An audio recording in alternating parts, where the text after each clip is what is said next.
আসসালামু আলাইকুম। মেডিসিন টক বিডি চ্যানেলের পক্ষ থেকে আপনাদের জানাই স্বাগতম। আজকে আমি যে মেডিসিনটি নিয়ে আপনাদের সামনে হাজির হয়েছি সেটার নাম হলো ড্যানিলো ট্যাবলেট 60 মিলিগ্রাম, যার মধ্যে রয়েছে ইটোরোকক্সিব 60 মিলিগ্রাম। এটি হেলথ কেয়ার ফার্মাসিউটিক্যালস লিমিটেডের একটি ঔষধ। এটি একটি ব্যথানাশক ঔষধ। বিভিন্ন রকম ব্যথার চিকিৎসায় এটি খুবই ভালো কাজ করে থাকে। আজকে আমি এই ভিডিওতে এই ড্যানিলো ট্যাবলেট সম্পর্কে বিস্তারিত আলোচনা করব। ড্যানিলো ট্যাবলেট মূলত কি রোগে কাজ করে থাকে, এর মাত্রা ও সেবন বিধি এবং সতর্কতা, পার্শ্ব প্রতিক্রিয়াগুলো নিয়ে আলোচনা করব।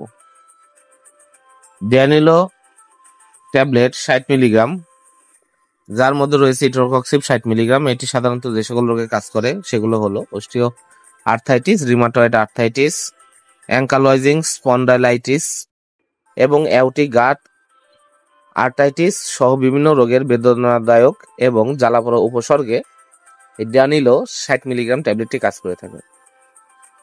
যাদের মাজা ব্যথা, মাজার হাড় ক্ষয়, হাঁটুর জয়েন্টে ব্যথা, হাতের কোনোই কবজিতে ব্যথা, পায়ের পাতা জ্বলা, পায়ের গোড়ালি ব্যথা সহ বিভিন্ন রকম পায়ের রগের জ্বালাপোড়া করা ব্যথা, এই সকল ব্যথা রয়েছে তাদের জন্য খুবই কার্যকারী একটি ঔষধ হচ্ছে এই Danilo tablet 60 milligram.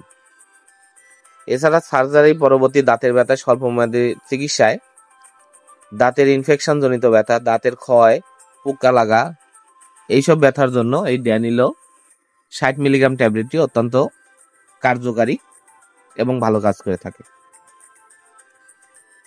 Danilo 60 milligram এর মাত্রা ও সেবন বিধি হলো প্রাপ্তবয়স্ক এবং 16 বছরের ঊর্ধ্বে বাচ্চাদের মানুষদের জন্য অস্টিও আর্থাইটিস, রিমাটয়েড আর্থাইটিস এই সকল রোগের জন্য সকালে এবং রাতে দিনে 2টি করে ট্যাবলেট আপনারা সেবন করবেন এবং ডাক্তারের পরামর্শ অনুযায়ী ডোজ আপনারা নির্ধারণ করে নেবেন। এছাড়া অ্যাঙ্কালয়েজিং স্পন্ডাইলাইটিস এর জন্য 1 থেকে 2টি ট্যাবলেট আপনারা সেবন করবেন।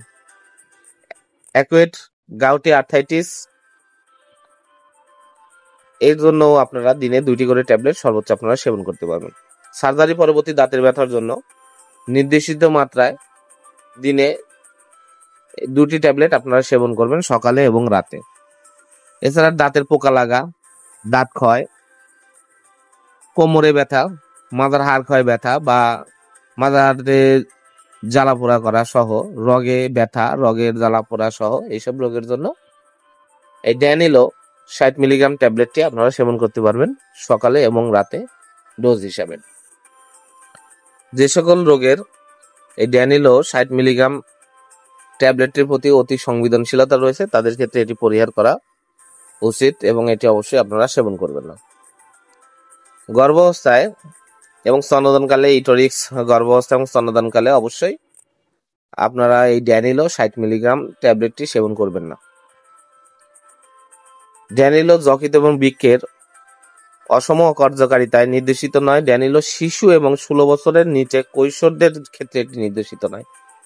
অতএব অবশ্যই মনে রাখতে হবে ইটোরোকক্সিব 60 মিলিগ্রাম অর্থাৎ এই ড্যানিলো 60 মিলিগ্রাম ট্যাবলেটটি 16 বছরের নিচে কৈশোরদের জন্য ব্যবহার সম্পূর্ণরূপে নিষিদ্ধ এবং গর্ভাবস্থায়ও এটা ব্যবহার সম্পূর্ণরূপে নিষিদ্ধ। এর কিছু পার্শ্ব প্রতিক্রিয়া রয়েছে, যেমন এর পার্শ্ব প্রতিক্রিয়াগুলো হলো এটি খেলে গ্যাস্ট্রিকের সমস্যা দেখা দিতে পারে, পেট ফাঁপা, বদহজম, কোষ্ঠকাঠিন্য, ঝিমুনি, ঘুম, অবসাদ, বমি, এগুলো ধরনের পার্শ্ব প্রতিক্রিয়া সচরাচর খুব কম দেখা যায়, তবে হতে পারে। আর ড্যানিলো 60 মিলিগ্রাম অবশ্যই আপনারা খাবারের পর সেবন করবেন এবং গ্যাস্ট্রিকের ওষুধ সহ সেবন করবেন। ধন্যবাদ আমার ভিডিওটি দেখার জন্য। পরবর্তী ভিডিও পেতে আমার চ্যানেলটিকে সাবস্ক্রাইব করবেন এবং পাশে থাকা বেল আইকনটিকে প্রেস করবেন। ধন্যবাদ।